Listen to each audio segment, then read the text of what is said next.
Over 90% of serial killers are white males, usually from low to middle-class backgrounds. These men are usually intelligent, but as students have difficulty focusing.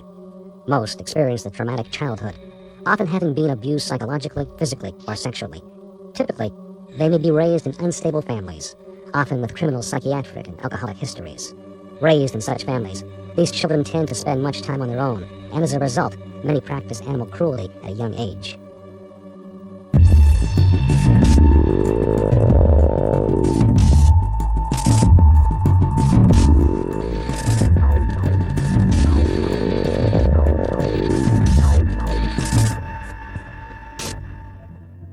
Sometimes where, you might not have extreme forms of physical abuse, there's always some kind of extreme emotional or psychological abuse that these young children are subjected to, which really warps them out of shape. I mean, in one way or another, they come to associate the infliction of pain with pleasure.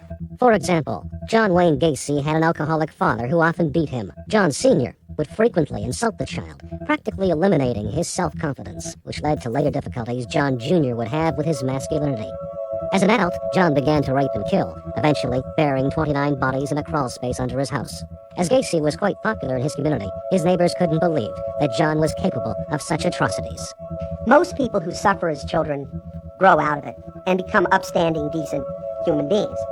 But serial killers who've suffered as children repeat the same mistakes over the course of their lives. They can't make the transition into adulthood. They have trouble making the transition in middle age. And at the very time in their lives when they feel they should be reaching the pinnacle of success, they find that they're sliding downhill fast. They want to feel important. They want to feel special.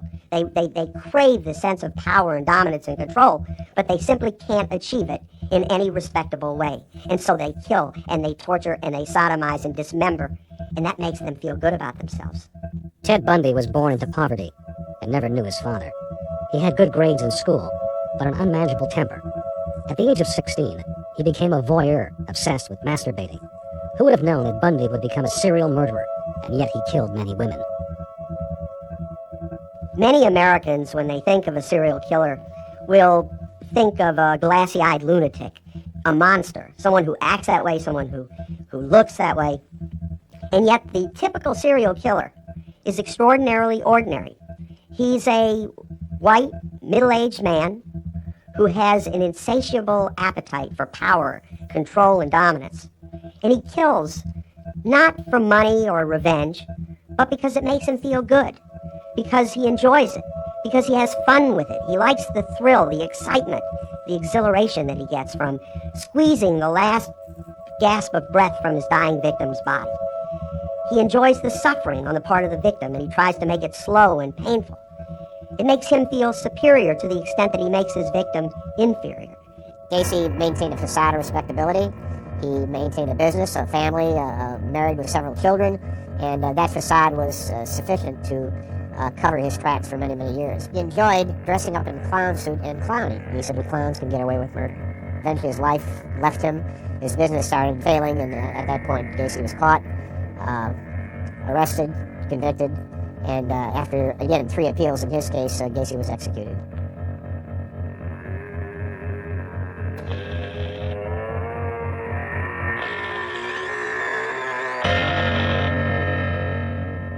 With 5% of the world's population, the United States produces more serial killers than the rest of the world, accounting for 76% of the national total.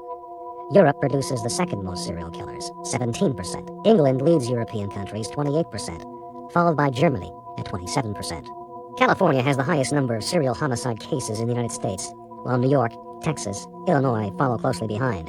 Maine has the lowest number of serial homicide cases in the United States, and statistics reveal that 65% of serial killer victims are women. A lady killer with a bloodlust and a temper out of control. In his 42 years, Bundy killed approximately 36 young women.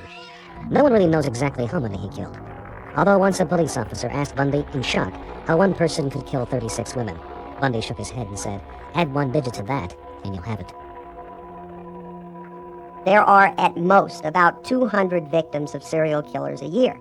And that number, although very large, pales by comparison with the almost 18,000 single victim murders in the United States on a yearly basis. The problem in this country is not serial murder, it's domestic violence, it's workplace homicide, it's two guys going into a bar, one takes out a gun and shoots the other. Problem, on the other hand, is that serial murderers amass a large body count. We are talking about a very small number of guys who do a lot of damage. You know, they may kill 5 or 10 or even 20 or more. Some of them have killed hundreds. That is enough to terrify most of the people in the country.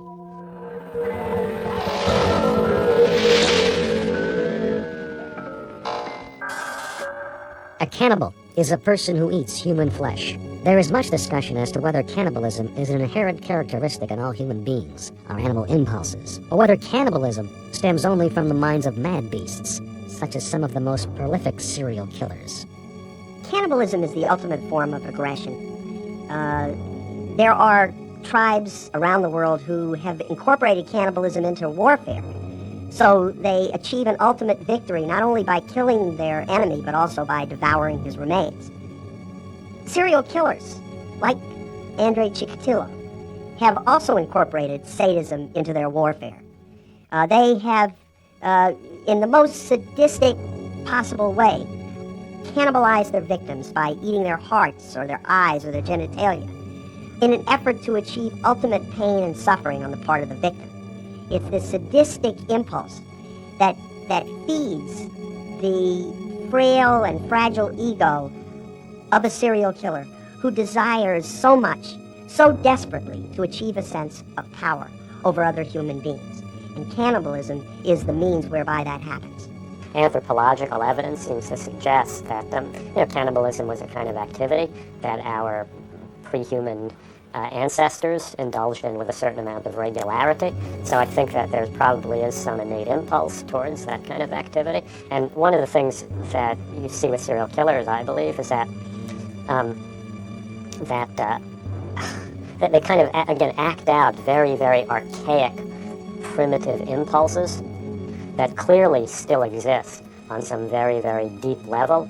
Cannibalism, so you'll hear from these mentally ill, psychotic types that they're consuming their victim to make their victim part of them so that they can keep them and have them always. Any serial killer who resorts to cannibalism is doing so as a last resort, out of desperation. Certainly, whether it's for sadism or affection, any serial killer who cannibalizes victims has broken one of the most pervasive and profound taboos in all of society. Psychologically, this means that the killer achieves just the opposite of what he had hoped. He may get a temporary rush, he may feel temporarily high, but in terms of his ego, in terms of self-image, he has got to feel worse about himself than he has before. On the other hand, once he has cannibalized, anything goes. As cannibalism may have stemmed from the days of our primitive ancestors, modern-day crime reveals a few of time's most prolific serial killers as cannibals. In 1968, the silver screen immortalized flesh-eating zombies roaming the hills of Pennsylvania in search of a good snack in George A. Romero's Dead Trilogy. These films seemed a mere footnote to the madness and turbulence that had played out in real life during the most murderous decade, the 60s. Now is the Out of Vietnam. 6 years later, chainsaws and cannibal family values were brought to the screen in Tobe Hooper's surreal cult thriller, The Texas Chainsaw Massacre. There's a sense in which these are our versions of what scholars call wonder tales. These are stories that fill us with a sense of the marvelous and the, sort of deliciously terrifying. People love to hear stories like that. And, these kinds of Hollywood horror movies are versions of those kind of age-old tales of wonder and terror and adventure and so on and so forth. And, the confrontation with these mythic monsters that have always populated these kinds of stories. It is so extraordinary, so terrifying, so hideous, that it might as well be fiction. Most people don't see much of a difference between Hannibal Lecter, who was actually a figment of Thomas Harris's imagination in the film Silence of the Lambs, and Jeffrey Dahmer, who was a real-life, flesh-and-blood serial murderer. To the average person, there is no difference between fact and fantasy. The more extraordinary, the more hideous, the more we fictionalize these people so that they can become entertaining, so that they're fun. After all, muggings are not at all entertainment for most people because they happen too often to anybody. But serial murder, that seems out of the question for most people. Hannibal the Cannibal Lecter has captured the imagination of the nation. The Silence of the Lambs, a novel by Thomas Harris, was adapted for the screen in 1991, in which Lecter played Doctor to millions of riveted moviegoers. Perhaps cinema's guiltiest pleasure since Norman Bates. The figure of Hannibal Lecter, as he's portrayed on the screen, is not really an accurate portrayal of a serial killer.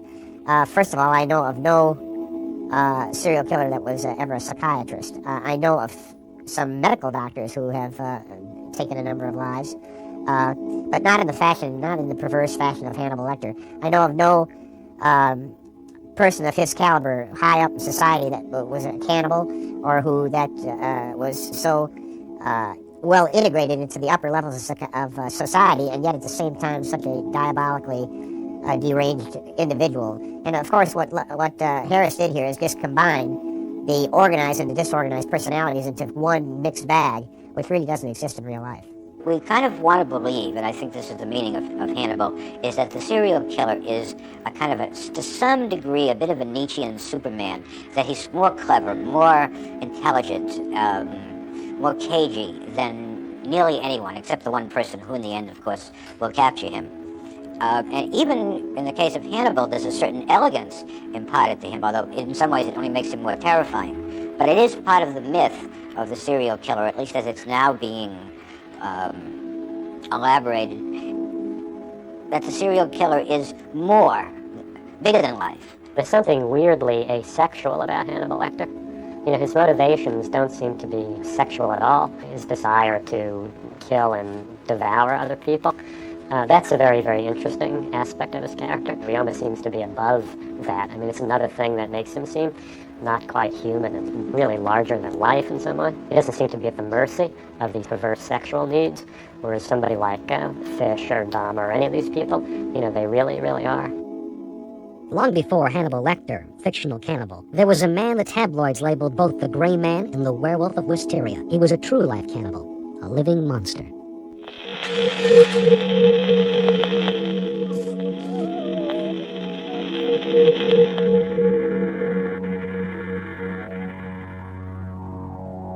Born into a respectable family in Washington, D.C. in 1870, Albert Fish's immediate family had a history of mental illness and alcoholism.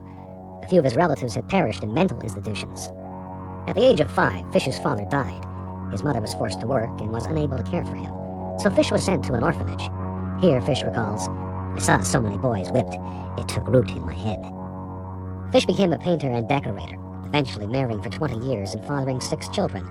But when his wife left him for another man, leaving Fish to raise the children alone, he began to dangerously unravel, his madness fueled by a growing interest in cannibalism and religion.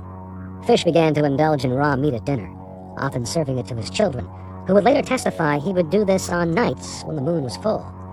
Though he was said to never have physically abused his children, he did encourage them and their friends to pound his buttocks with a self-made paddle studded with inch-long nails. There was a period of his life where he went off to Europe and apparently spent a lot of time in these male brothels. I think he was probably a male prostitute himself and indulged in all kinds of sadomasochistic, homosexual stuff. In New York City on May 28, 1928, 58-year-old Albert Fish responded to an ad placed in the New York World Classifieds by an 18-year-old boy named Edward Budd. The young boy was seeking employment.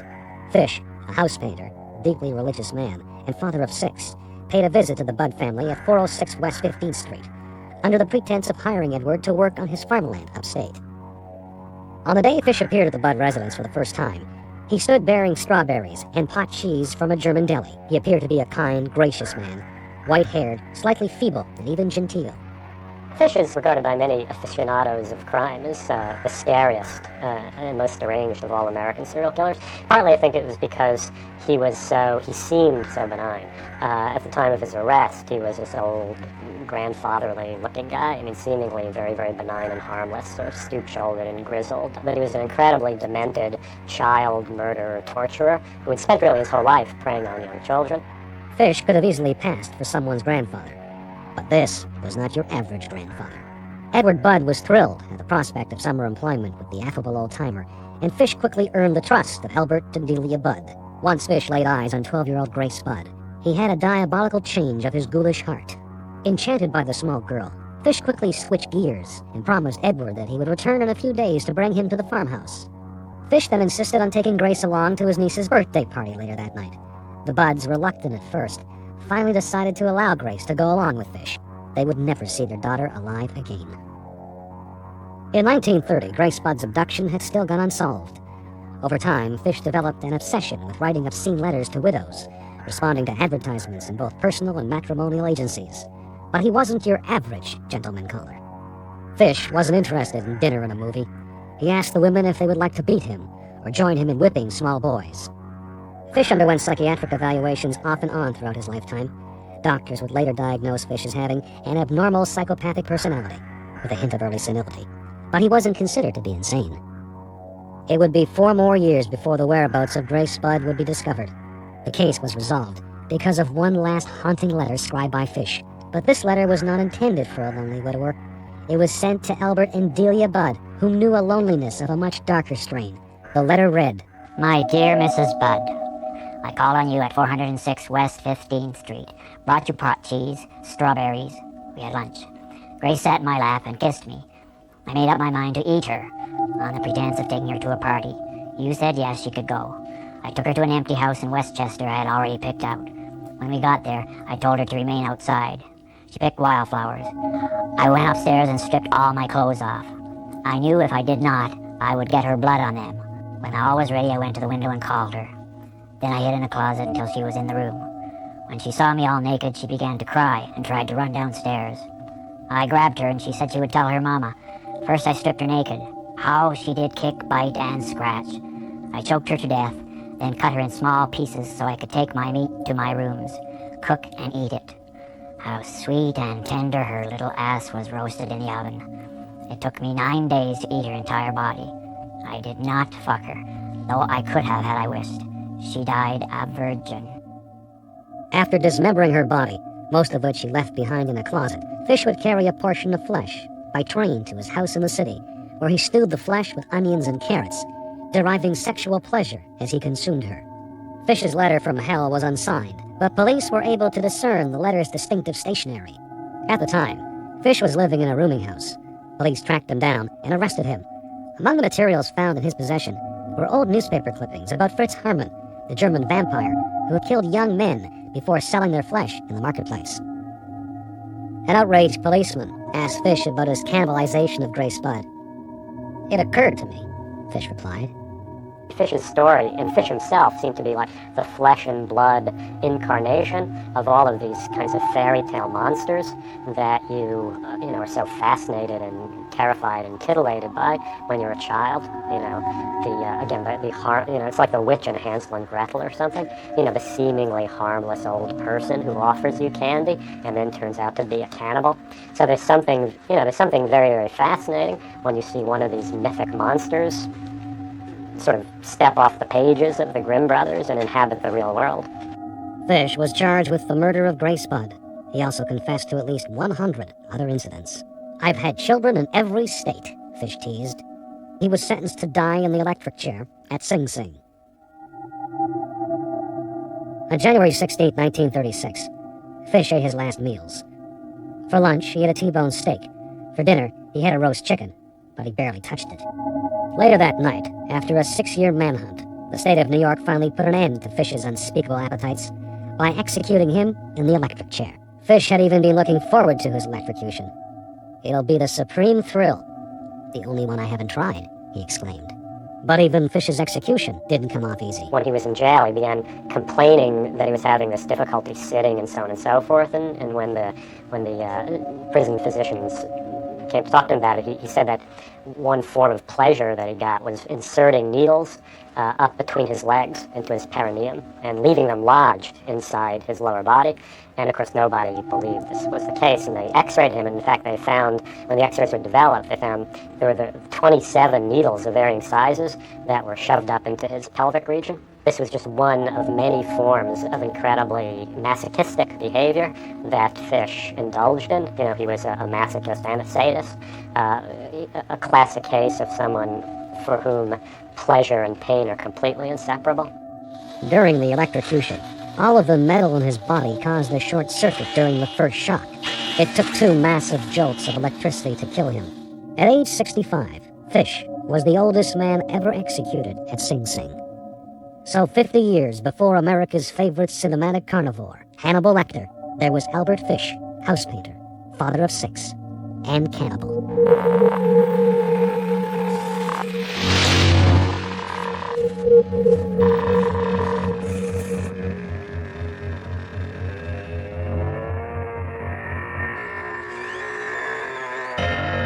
In the 1970s, Soviet state authorities would dismiss any idea of serial murderers, and all in the good name of communism. But lurking among them was a man who would become the most prolific serial murderer in modern history.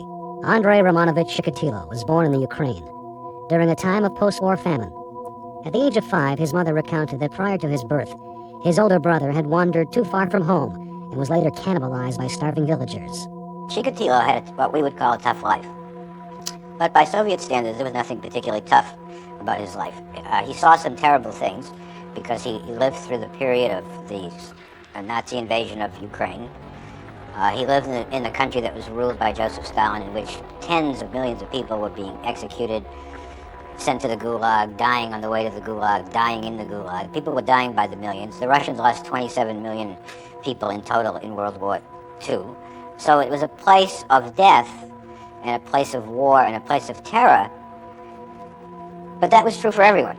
It wasn't uniquely true for Chikatilo in any way. Many people would come out in the morning and see dead bodies on the street with the buttocks sliced off because that was the last meaty part of the body, and a little girl on her way to school would see that, and it's a horrifying sight. And every Russian family, if you talk to them long enough, will end up remembering one story or another connected with cannibalism. The neighbor was caught because they found fingers in the soup, or the guy across the street was selling meat patties made out of people. During the siege of Leningrad, it lasted 900 days. They said the most terrifying thing to see coming toward you on the street was a beefy, well-fed man, because any beefy, well-fed man in those days in Leningrad was probably eating human flesh. Chikatilo's father was a Soviet soldier who was captured by the Nazis during World War II and was placed in a prisoner of war camp. Chikatilo's interest in communism began at an early age, followed by 25 years as a Communist Party member. During his teenage years, Chikatilo didn't have much luck with the ladies, often rejected and experiencing embarrassing episodes of impotence. He became obsessed with masturbation. Chikatilo eventually moved to Russia to seek employment and earned his master's degree in Russian literature. He married and produced 2 children, despite his impotence. After losing interest in having sex with his wife, a few years later, Chikatilo would be charged with complaints of sexual misconduct and was fired from his job as a counselor.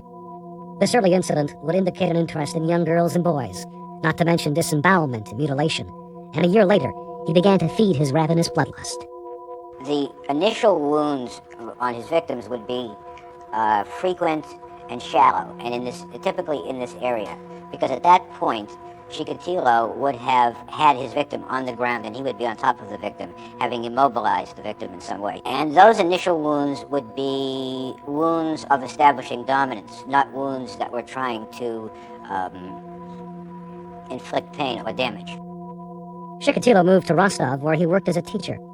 Here, a monstrous spree of slaughter followed, spanning 12 years, and uncovering at least 53 gruesome murders, mostly young children. Living in Rostov, a port city 500 miles from Moscow, Chikatilo stalked and preyed on children in train and bus stations. Chikatilo had much in common with those he preyed on, as they too were social misfits and victims of rejection. Carrying a black leather medical bag, housing a knife and a rope, Chikatilo would lure his young victims with the promise of a meal or a ride, taking them into a secluded, heavily forested area. Chikatilo would then make a meal of his own, butchering his victims, removing their eyes, biting off their nipples, severing body parts, and devouring the genitals of many. Chikatilo would disembowel and mutilate his victims to gain a sense of power and control, which in turn further fueled his sexual desire. He stumbled into murder, and I think his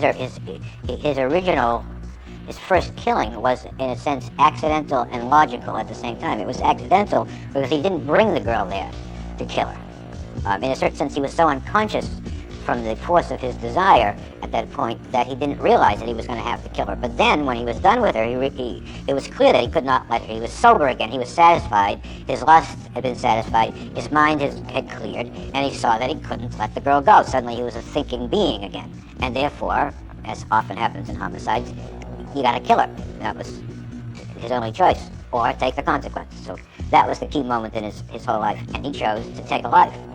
And he discovered, in the process of taking a life, that his greatest pleasure was, in fact, in ultimately taking everything from the person. Their dignity, their peace, the inviolability of their body, and then ultimately their life. He was the great taker. And at some point in that process, he discovered he was not only a child molester, not only a killer, but a cannibal. That came at some point down the line. But, in fact, he made those choices and continually remade those choices. Although at a certain point, what's the difference? I mean, it's tough to repent after 44, 44 killings. He even said at the end, this was even more horrifying than nearly anything that he said. He said, in the end, it was even starting to get a little bit routine, It was kind of dull, the bloom was off. It wasn't like back in the good old days when it was all fresh to me and I was excited, It's hard to get excited about this stuff anymore, Typically, serial killers escalate their sadism, their torturing. They may start with just strangling a victim, but by the time they get to the fifth victim, they may be, keeping her in a chair for days on end, tying her up, torturing her, electrocuting her, injecting cleaning fluid in her veins to see her convulse, doing all kinds of unspeakable things. And certainly at some point, the level of sadism increases so that cannibalism becomes a viable option. It's kind of like a drug addict who needs larger and larger doses of the same drug in order to maintain that high. Well, serial killers get high on sadism and on torturing, and at some point, they're not satisfied any longer by the level of sadism achieved, and they turn to cannibalism. In all, Chikatilo cannibalized at least 36 victims. Suspected as a likely subject to the Mad Beast murders, Chikatilo was later released before questioning. The Soviet authorities were informed that Chikatilo was a Communist Party member. Therefore, he could not possibly be a murderer, let alone a serial murderer. The investigating powers eventually turned their attention towards the moral cleansing of homosexuals in Russia. While more and more bodies, mutilated, were discovered, as Chikatilo, the bloodthirsty madman, was still on the loose. Incredibly, authorities released Chikatilo a second time, after a blood and semen test resulted in a negative match for Chikatilo's blood type. Free again, Chikatilo resumed his reign of terror until two Soviet investigators posted at a rural train station spotted Chikatilo emerging from the forest and immediately arrested him. At his 1994 trial, Chikatilo told the court how he would boil and eat the nipples and severed testicles of his victims. People in the courtroom fainted. The odd thing about Chikatilo was, even though he did admit to being a cannibal and eating or biting certain parts off of the body, he would never admit that he was eating the uterus of women. He would admit that he removed the uterus so skillfully, in fact, that the police thought it had to be a surgeon for a while and that was doing the killings, and they did background checks on thousands of surgeons, so he was quite skillful at that. And he would also admit that he would take the woman's uterus, which is a small pear-shaped organ as it's traditionally described, and he would nibble it, okay? Because he liked its springiness, he liked its toothsomeness, okay? But eat it? No, I would never do anything of that sort. He would never admit to eating it, and yet it was clear that he was eating it, at least again by circumstantial evidence, because none was ever found in the vicinity of the crime when bodies were found reasonably fresh. Inspector Kostoyev never quite knew whether that was because even Chikatilo had a little some shame left in him, or Chikatilo figured, okay, I'm I'm going to admit to everything else, but I'm not going to admit to absolutely everything. I'm going to keep a little power in the situation. Here I can say no. They're not going to do anything to me for this. I'm a lost soul, but here I'll make a little stand. I'll give them a little trouble. I won't go like a sheep to the end. What I did was not for sexual pleasure. Rather, it brought me some peace of mind, Chikatilo told the court. A lot of the wounds that Chikatilo inflicted were inflicted on the sexual parts of his victims, and it wasn't by accident. He was taking from them what he felt had been taken from him. In a certain sense, he was seeking justice. Little is known about the effects of eating human flesh. Some studies have revealed tribes ritualistically cannibalizing became struck with kuru, a disease of the brain, later named the laughing disease, causing hysterical laughter and crippling the sufferer with uncontrollable muscle spasms. It does strange things to the physiology. I mean, Inspector Kuskoyev told me, and it's in my book Hunting the Devil, that there was terrible smells came from Chikatilo. They gradually disappeared, and then a Scottish doctor wrote me a letter explaining how the digestion of human flesh, we're not really set up for it, and it produces something, anyway, it's some kind of terrible chemical stink that emanates through the pores in the skin of the person in question. Some studies have proven that in large quantities, human flesh provides significant protein, tasting similar to veal, pork, chicken, or even sirloin. Chikatilo had no preference. Chikatilo had a disease. I mean, it's the question of, is Chikatilo sick or is he evil? I say he's both, and he's evil because he didn't take responsibility for his sickness. I mean, he knew, always, on some level, that you don't just kill little children. I mean, he wasn't a stupid person. He knew, and he was very careful to not get caught, and very successful in not being caught. Not only did Chikatilo express no remorse for killing his victims, he displayed no emotion for an innocent man convicted and executed for a murder Chikatilo committed in his earlier years. The urge that moved Chikatilo was clearly a very powerful urge, because it broke through all social taboos. It was a mighty urge. And yet, when Chikatilo felt the cops were on his track, suddenly he had the willpower to desist from those urges, resist those urges for 3 years at a time. After Chikatilo had been convicted for 53 murders, he was executed. He was taken from his cell, and traditionally, he would be forced to his knees. Then he would be executed by having a 9mm bullet shot through his brain from under his right ear. Just before they shot him, he screamed out, "Don't blow out my brains, the Japanese want to buy them." And those were Chikatilo's last words. And in fact, the Japanese did want to buy his brains, I believe. Or at least there were rumors to the effect that someone from Japan wanted to buy his brains. So his last words were, don't blow out my brains, the Japanese want to buy them.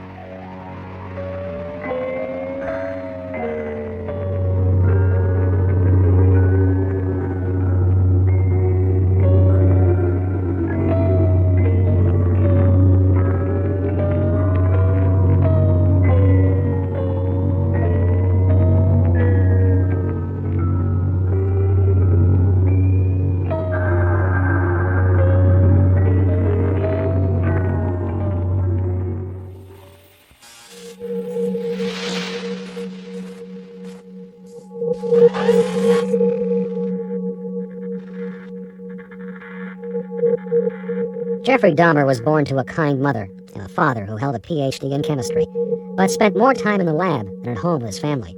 From early on, Dahmer's macabre interest grew from an unhealthy obsession with roadkill to the torture and killing of small animals. Neighbors spoke of coming across frogs and cats nailed to the trees behind the Dahmer residence. As an adult, Dahmer was quiet and polite, working in a Milwaukee chocolate factory. But Dahmer's placid demeanor clearly belied the skeletons he had in his closet, literally. Dahmer was a homosexual, with taste for alcohol, a very specific male body type, and cannibalism. He would prowl local gay bars and lure men back to his apartment with the promise of drugs, drink, or sex. Dahmer, at 18, had already committed his first murder. I think the most surprising aspect about Dahmer was his demeanor and his appearance. He gave no indication at all that he was a violent individual. In a weird sense, he wasn't, because one thing that he did indicate was that he did not like violence, he did not like suffering, unlike some of the more organized serial killers, John Wayne Gacy, for example, and Ted Bundy, who delighted in torturing and frightening their victims. Dahmer seemed to want to eliminate their consciousness as soon as possible, either through drugs or asphyxiation. And by taking them out of a waking state, he could then inflict sexual acts on them as he preferred to, without being bothered by the communication of the individual and possibly the resistance. His original intention was to create a set of zombies, living zombies, with whom he could have sex. So he actually did frontal lobotomies and poured acid into their skulls. When every single one of his victims died, he went to his backup plan and started to strangle victims under sedation. Not only did he sedate his victims, but he sedated himself. He was drinking very heavily. And certainly at the trial, he expressed his remorse, even when it was not in his interest to do so. So I would say, overall, Jeffrey Dahmer is quite an enigma, quite an anomaly.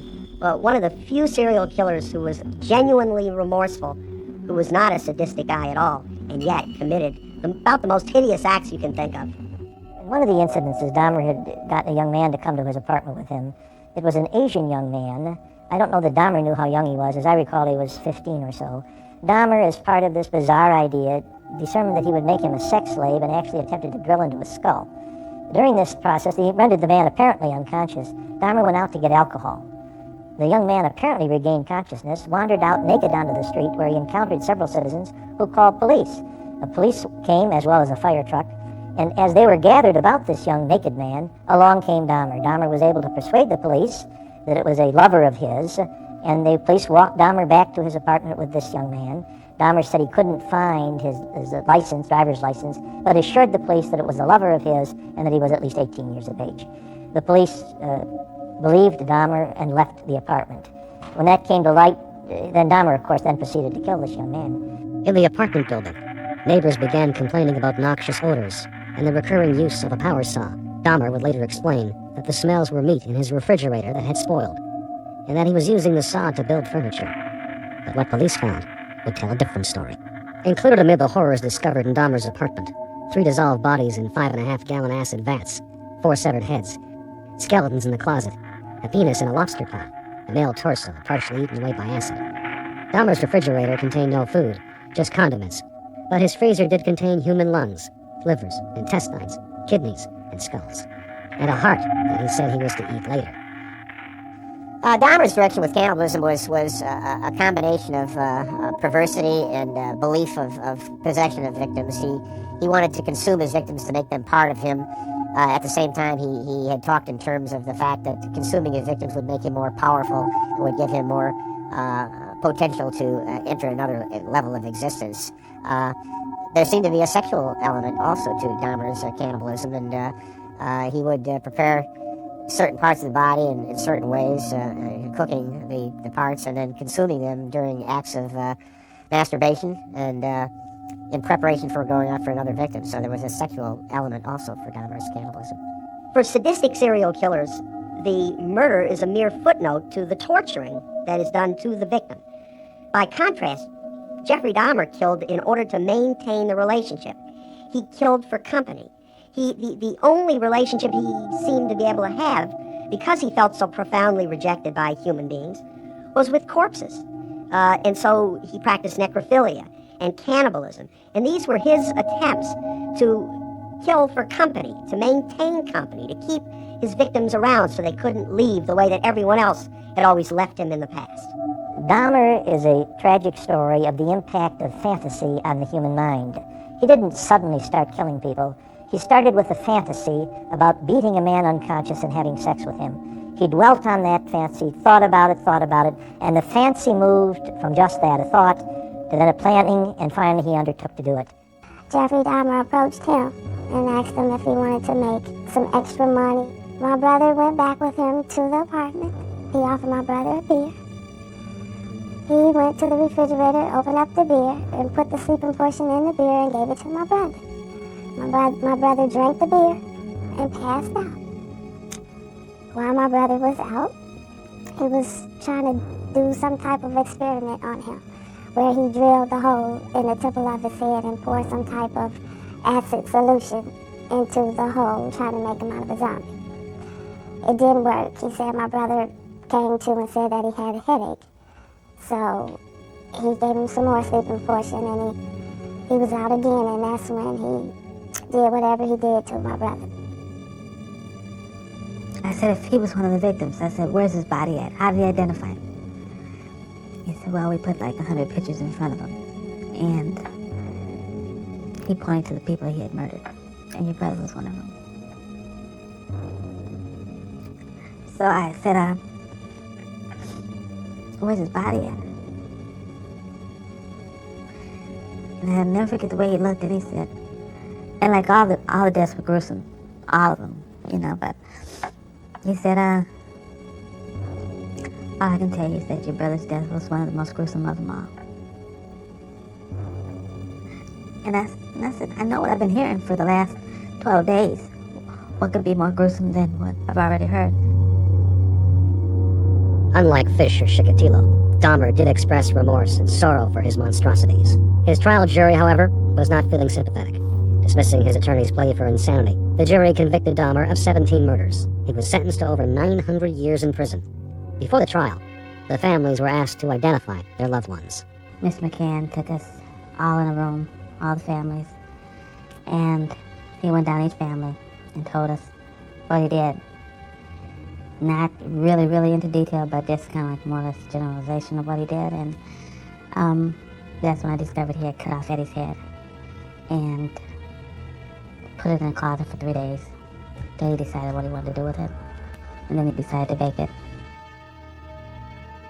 And I was told this just before we went to trial.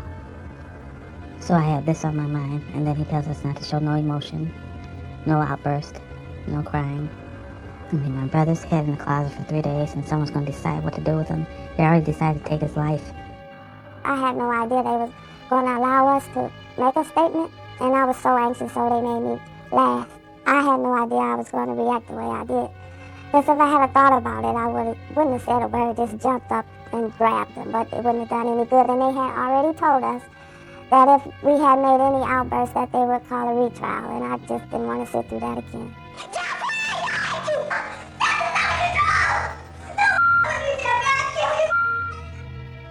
For me, I got sick afterwards. I mean, they had to escort me out of there and give me some medication. I had such a serious headache. I had that bottled up inside of me for so long, and for the longest, I had never seen that man in person, and chills just went through me when I did see him. And for him to sit there like a zombie, after the way I acted, that really got next to me too. Dahmer confessed to all murders in a 159-page document and later apologized to the families in his final statement. It was the longest confession I've ever heard of in my life. It was 159 pages. I know it's complete because everything that Dahmer told the authorities was true. It had all been checked out.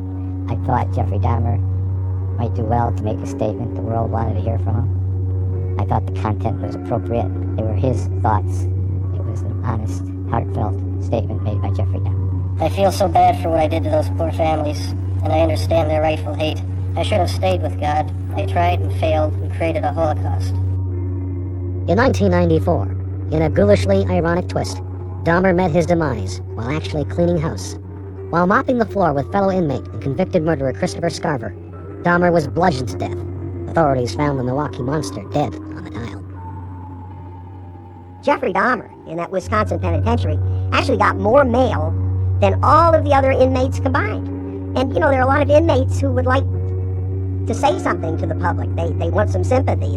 They feel, for example, that they're innocent and they're looking for some kind of assistance or advice. Well, they can't get it when they've got the celebrity of the year among them. So there's a lot of hatred in prisons that's directed against people like Jeffrey Dahmer, who get so much publicity and become big shot celebrities. Following Dahmer's death, his mother requested that his brain be preserved in formaldehyde for the purposes of future study, but Dahmer's father wanted to honor his son's wish to be cremated. A court battle ensued, with the judge eventually ruling in favor of Mr. Dahmer.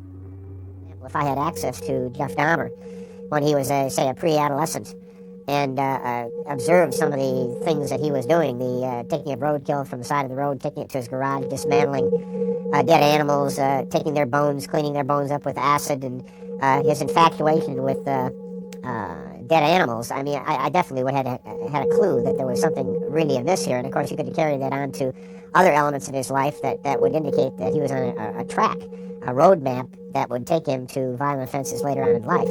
The only mystery would be what Dahmer was like the 5 minutes before he started his killings. I fully think that if he had a video camera on him, you would have seen somebody acting much like the fella did in Silence of the Lambs, where he started making noises and acting out of body and jumping around as if he was a banshee. I think that Dahmer got into that mode. Dahmer never reported it out. Dahmer never made a statement to help him in his insanity plea. Dahmer never lied about hearing voices or having hallucinations. He was as honest a client as I've ever represented as far as telling you about the crime he committed. But Dahmer was never able to tell me how he was just 5 or 10 minutes before the killings took place. I think he was psychotic. And the last fella that was with Dahmer, who got away from him, who was the one that contacted the police, shared with me that concept that when he was with Dahmer, right when he thought he was going to be hurt and harmed, Dahmer started making noises and acting very, very strange. So I think the mystery is, how was he? We'll never know. Dahmer never told us. We never saw any of the witnesses. There's no recordings of any kind of it. So that's the only mystery. Other than that, there is no mystery. Some of the acts that are done, the acts entailing cannibalism, the acts entailing vampirism, those entailing necrophilia, and mutilation of bodies, things of that nature on a compulsive basis, sometimes it just appears to me that there's got to be another element that science does not readily recognize, and that's the concept of evil. Some of these behavior patterns come straight from hell. It's quite normal to have aggressive thoughts that you don't translate into aggressive, nasty, dangerous, murderous behavior. But serial killers tend to start early with a rich fantasy life in which they fuse together sex and violence. And because they can't communicate these fantasies to other people, they're pretty much left on their own to fantasize over a long period of time, and these fantasies increase in complexity and frequency. By the time they start to kill, they're really chasing their dreams. They are attempting to perfect what they've been fantasizing about through their lives. And because that's impossible, because they can never achieve that kind of perfection, they continue to kill, always with the hope that they'll do it better the next time, that it'll be the perfect killing. How these three apparently mild-mannered men, painter, teacher, and factory worker, could go on to commit the most gruesome and unspeakable acts in criminal history is a question that may forever go unanswered. After all, truth is stranger than fiction.